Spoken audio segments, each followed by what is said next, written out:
ज्ञान वो इन्वेस्टमेंट है जिसका डिविडेंड यानी मुनाफा जीवन के अंत तक मिलता रहता है।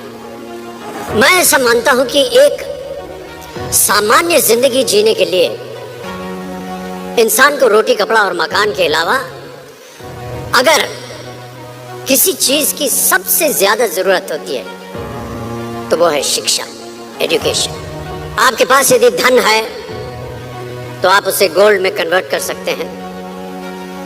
धन हो या सोना, दोनों के कम होने का या खो जाने का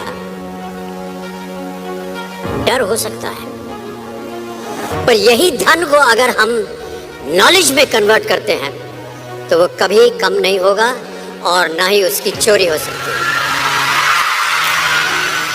देखिए, जीवन में मुझे बहुत सी बातों ने प्रभावित किया है। मेरे ये अनुभव सुनने में शायद साधारण लगे, पर इनमें छिपा सार असाधारण है, अनमोल है। यदि मैं आपसे पूछूं कि सबसे शक्तिशाली व्यक्ति कौन है, सबसे शक्तिशाली व्यक्ति कौन है, तो कोई कहेगा कि जिसके पास पावर है, वेपन्स हैं, शस्त्र है, धन है, किसी देश का राजा या किसी सल्तनत का वारिस है। मेरा ऐसा मानना है कि वेपन्स, मनी किसी को पावरफुल नहीं बनाते, या अगर बनाते भी हैं तो कुछ समय के लिए ही बना पाते हैं। दौलत आज होगी, कल नहीं। शस्त्र का ज्ञान तभी तक काम आएगा जब तक वो शस्त्र चल सकता है। Once it is used, it becomes obsolete। पर शास्त्र का ज्ञान कभी नहीं रुकता। Knowledge can never be obsolete। शास्त्र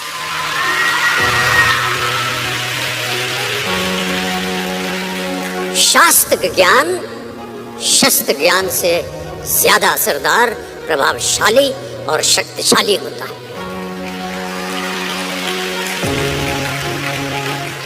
अब देखिए, एक राजा ने कितने राज्यों पर विजय प्राप्त की, कौन कौन से शस्त्रों का इस्तेमाल किया, कितने सैनिक थे, ये शायद आपको याद ना हो,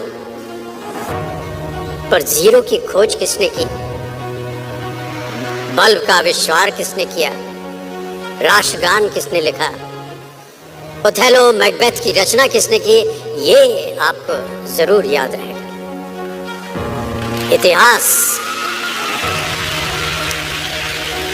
इतिहास गवाह है कि एक राजा अपनी शक्ति के बल पर केवल वहीं तक पूजा जाता है जहां तक उसका साम्राज्य फैला होता है। वो केवल अपनी प्रजा का प्रिय होता है, पर अपने ज्ञान की कीर्ति फैलाने वाले Albert Einstein, William Shakespeare, Rabindranath Tagore सिर्फ अपनी जन्मभूमि में ही नहीं बल्कि पूरे विश्व में पूजे जाते हैं। संपूर्ण मानव जाति के लिए वो प्रेरणा स्रोत बनते हैं। ज्ञान का धनी व्यक्ति हमेशा ही सम्मान और आदर योग्य होता है, क्योंकि ज्ञान वो कवच है, वो शील्ड है जो आपके जीवन में आने वाली कठिनाइयों से आपकी रक्षा करेगा। फिर किसी भी शस्त्र की आपको आवश्यकता नहीं होगी। दो चीजें इंसान यदि अपने जीवन में एक बार सीख लेता है तो वो उसे कभी भूलता नहीं। एक है तैरना, स्विमिंग, दूसरा है साइकिल चलाना। सालों बाद भी अगर आप इन क्रियाओं को करेंगे तो कभी भी इस बात की चिंता नहीं होगी कि आपको स्विमिंग करना या साइकिल चलाना याद है कि नहीं। You will confidently do it। काश कि हम पढ़ाई भी इसी नजरिए के साथ करें। That when you will chase knowledge, numbers will always follow।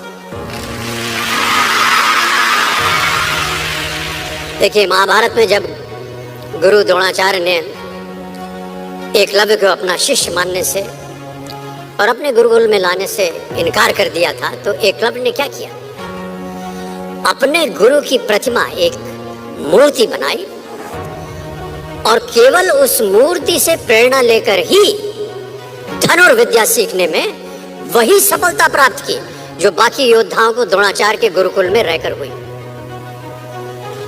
उस प्रतिमा के रूप में एकलव्य को हमेशा अपने गुरु के पास रहने का एहसास था, और जब गुरु साथ में हो तो सफलता हासिल करने से आपको कोई भी नहीं रोक सकता है।